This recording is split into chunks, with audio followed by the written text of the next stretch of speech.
Sinzi wabwiye abahanzi ko kuba umuhanzi bigendana no gufata ibintu bikomeye nk'ibiyobyabwenge kugeraho rwose n'abakobwa b'abahanzi babyishoyemo.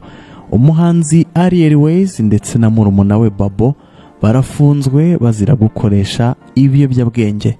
Umuvugizi wa polisi y'u Rwanda ariwe ASP Boniface Rutikanga yahamirije ikinyamakuru The New Times ko aba bombi bafunzwe bazira gukoresha ibiyobyabwenge. Hari nyuma yuko byari bimaze iminsi bihwihwiswa ko aba bafunzwe bazira gukoresha ibiyobyabwenge ndetse no gusindira mu kabari bakanga kwishyura fagitire, ariko yarabihamije avuga yuko bafunzwe bazira nyine gukoresha ibiyobyabwenge, bakaba barapimwe ibipimo bikajya hejuru. Bafashwe mu ijoro ryo kuwa 7 Nzeri 2025 ubwo Ariel Ways yaravuye mu birori byo kwita izina abana b'ingagi. Murabizi yakozeyo igitaramo ataramira ibihumbi by'abantu bari bagiyeyo, ariko nyine akivayo ajya gusagamba n'inshuti ze barasinda, bari bagiye ari benshi bari kumwe n'inshuti zabo, nuko barenga ku mabwiriza agenga gutaha cyangwa se amabwiriza ya curfew. Nuko nyine polisi bababonye barabafata. Ubwo nyine ni Ariel Ways n'umuhanzi Babo ariko n'inshuti zabo bari kumwe. Muri abo rero izo nshuti baraziretse ntibirirwa bazipima, ahubwo bapima Babo na Ariel Ways, barabapima ngo barebe ko bakoresha ibiyobyabwenge. Basanga ibipimo by'ibiyobyabwenge bibarimo biri hejuru, basanga bakoresha ibiyobyabwenge bikomeye, bahita babafungira. Ibyo rero mbega barabapimye basanga ibipimo biri hejuru cyane, mu gihe izo nshuti zabo bo batigeze babapima. Mbega nyine impamvu banabapimye bonyine, hari igihe babonaga ibimenyetso by'uko baba bakoresha ibiyobyabwenge. Rero abegereye abahanzi bahamya ko bafungiye kuri sitasiyo ya Remera nyine bigendanye n'ibyo bapimwe bagasanga bakoresha ibiyobyabwenge. Ariel Ways ubundi afatwa nk'umwe mu bahanzikazi bafite izina rikomeye mu Rwanda, ndetse wakabaye atanga urugero rwiza muri sosiyete nyarwanda. Uyu muziki anawumazemo igihe kuko yatangiye na 16 asoje amasomo ye ku Nyundo, ariko mu muziki bya kinyamwuga nyine yawutangiye 2021. Uyu Ariel Ways hari abantu benshi bamwigiraho, abakobwa abantu hatandukanye. Murabizi yuko yanashinze umuryango udaharanira inyungu ugamije gufasha abana b'abakobwa bo mu byaro. Ubwo bose bamwigiraho, ariko kumvikana nyine ngo akoresha ibiyobyabwenge ni ibintu biba bidakwiye ku muntu wakwitwa umwari w'u Rwanda. Mbega nyine nakumiro.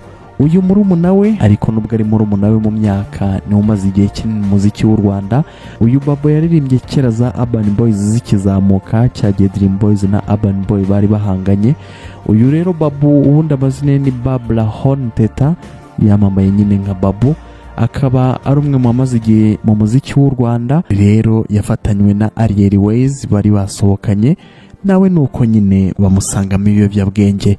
Uyu rero byanabaye haciyemo igihe gito rwose asoje itorero ry'indangamirwa ryabereye Inkumba muri Burera. Icyo gihe yigishijwe imico myiza yibanze igomba kuranga umunyarwanda n'umunyarwandakazi, yigishwa amategeko atandukanye nuko agomba kuyubahiriza agahesha ishema igihugu, nawe ariko nyine akihesha agaciro, agakurikiza amabwiriza n'ibindi byinshi byiza byigishirizwayo. Ye byanatumye ahita yemeza kujya mu ngabo z'u Rwanda, ariko nyine hadaciyemo kabiri nguko n'ugufatwa yarenze ku mabwiriza, ndetse bakanasanga akoresha ibiyobyabwenge. Uyu kandi mu Kwakira 2023 yabatijwe mu itorero ry'igicaniro cy'umuryango abona amahoro yo mu mutima, nkuko icyo gihe yari yabitangaje. Uyu ubundi afite mama y'umunyarwanda, papa we ni Umudage, mbega ubwo ni umumetisi. Abahanzi rero bigeze no gukora indirimbo bahise Lose You. Abantu bamwe bayiteye amabuye bati ibyo muzanye mu Rwanda ntabwo ari iby'i Rwanda, bati muri kwamamaza ubutinganyi mw'abakobwa mwe, bitewe n'uko amashusho y'iyo ndirimbo abarimo abakobwa bambaye ubusa bakoranaho. Mbega ntabwo ari amashusho abereye kuba yakorwa n'abari babiri bigirwaho n'abantu benshi. Aba kandi bajya banavugaho ko bitwara ngo nk'abahungu, ariko bakavuga ko nyine ari abakobwa. Nuko rero ngayo nguko aba bafungiwe kubera gukoresha ibiyobyabwenge nk'uko bapimwe. Ibipimo nyine bagasanga biri hejuru, ni ibibazo mu bahanzi.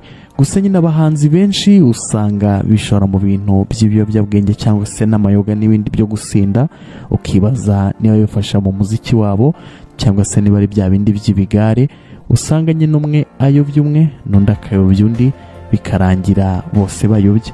Ngayo nguko rero ubwo tuzakomeza gukurikirana ibyo ari byo, ariko nyine tubifurije ko bizagenda neza, ariko byagenda neza ibyo baba barasanzwemo nyine ntibazongere kubikomeza, naho ubundi babikomeje ubwo nyine bazongera bakisangayo.